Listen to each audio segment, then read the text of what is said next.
Je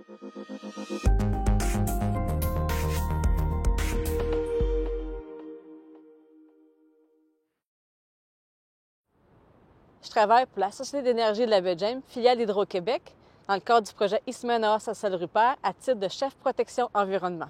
Les ingénieurs ont conçu le projet naturellement avec une équipe bien aguerrie. Il y avait des biologistes, des urbanistes, des géographes, en fin de compte des spécialistes en environnement, en plus de nos partenaires CRI, afin d'avoir une bonne idée des préoccupations du milieu. On a dérivé partiellement la rivière Rupert afin d'amener de l'eau vers 2 nouvelles centrales qu'on a construites dernièrement dans le cadre du projet, et aussi cette même eau-là s'achemine vers le nord à des centrales déjà existantes. Cette même eau vient à bout de faire turbiner 4 centrales.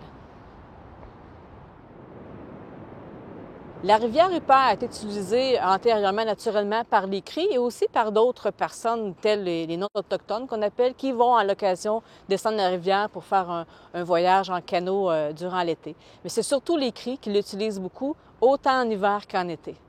Nous sommes présentement au niveau d'un seuil qui est aménagé sur la rivière Rupert. Au total, on a 8 seuils qui sont aménagés sur la rivière afin de préserver le niveau d'eau en amont, pour préserver les berges, pas qu'il y ait d'érosion, et aussi pour préserver les habitats riverains, ce qui est très important. Les cris sont encore capables d'utiliser la rivière comme avant, soit pour la pêche et aussi pour la chasse, parce qu'ils chassent beaucoup la sauvagine lors du goose break, qu'ils appellent, c'est-à-dire au printemps. Une des préoccupations du projet était de s'assurer qu'on pouvait conserver nos espèces de poissons dans cette rivière. Pour ce faire, on a aménagé des frayères qui permettent naturellement aux poissons de se reproduire, ainsi que des passes migratoires, comme une derrière nous ici présentement, qui permettent aux poissons de franchir le niveau du seuil du côté aval et amont sans aucun problème.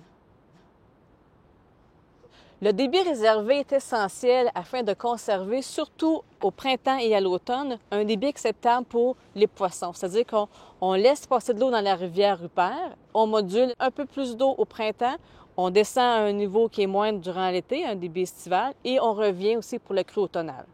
Après le projet de dérivation, la rivière Rupert est demeurée très vivante. Comme vous le voyez derrière moi, c'est un écosystème vivant. Les berges sont conservées, les poissons peuvent circuler.